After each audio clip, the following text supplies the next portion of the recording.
I'm Ken Fisher. Welcome to another video on learning Photoshop. Now, in the new release of Camera Raw, there's a new and exciting tool being added, and it's called Guided Upright. And it's to try and help us by correcting all our verticals and all our horizontals. It's a super tool, easy to use, fantastic effects and results. So without further ado, let's have a look at it in action.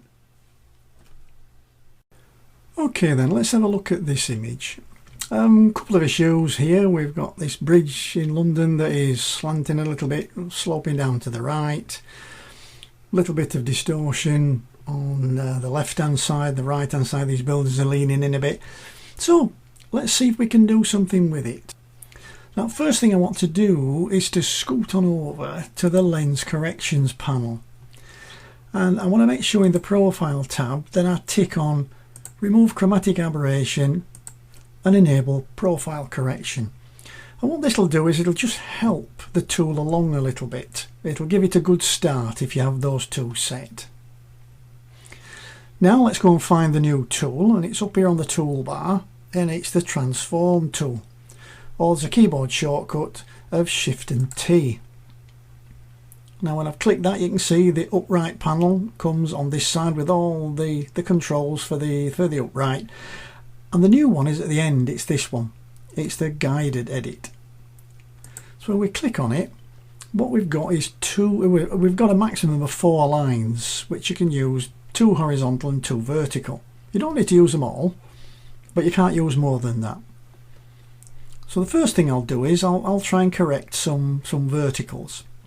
Now you'll see here that following my cursor I've got a loop, and this is useful because it does let you like magnify in so you can get quite accurate in where you want to be with it. If you don't like the loop, then you can turn it off. There's a keyboard shortcut of Shift and L, but I'll leave it on just for the time being. Now there is a grid option as well if you like grid, and there's a keyboard shortcut for that which is Shift and G. That tends to get a little bit in my face. I'm not keen on it, so I'm gonna leave that turned off for the time being. Okay, we'll go and we'll find something that we think is fairly straight over this side. Okay, I'll have a look at this side of this building here. It's a little bit far off, so even with my loop. So what I'm going to do is zoom in a little bit. So I'm going to hold the Control and the Shift key, and I'm going to click drag to zoom in to the part of the image that I want, which is probably this side of this blue building here. Okay, so now I'm going to get my tool and I'm going to draw my line down the side of that building, and what happens is from your click point you get like a rotation point, and you can click and drag down, and then you've got to line that line up with what you think should be vertical, and I'm going to leave it set to there. And as by magic, nothing happens because you've got to have at least 2 lines before anything happens. Okay, well I'd like my next line to be over towards the right hand side.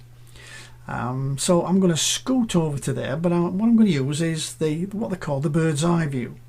So I'm going to hold the H key down and click, and when I hold the mouse down I zoom out to 100% and I get like a preview pane. So I'm going to bring that preview pane over to this side and let go of the H key. So I've now zoomed in exactly the same as I was at the other side.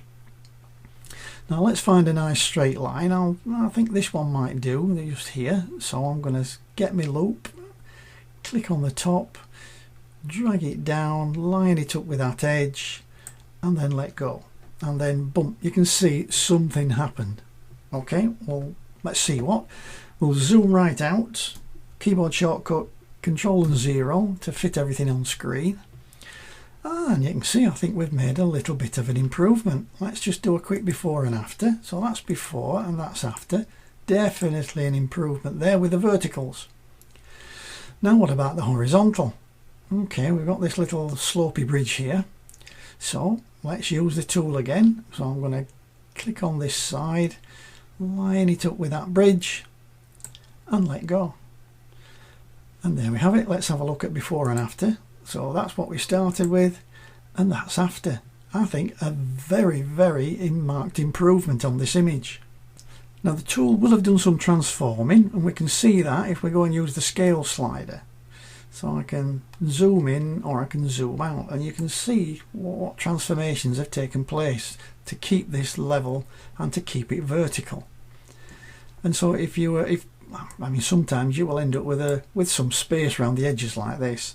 So you can use the scale slider just to scale it up until all of those are gone.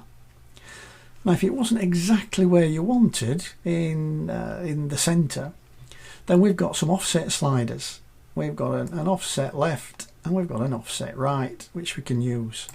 But if you want a keyboard shortcut for that, which I love because I'm a keyboard junkie, then if you hold the Control and the Alt key down and click, you can move it up and down and all around until you get it to the place you think is where it's perfect, and then let go. Well, there we have it. I hope you found that useful. The brand new guided upright feature that comes as part of the new Camera Raw package. If you found it useful, please subscribe to my YouTube channel for more videos on Photoshop and on Lightroom, or leave me a comment or give me a thumbs up. Other than that, I'll see you in the next video. Bye for now.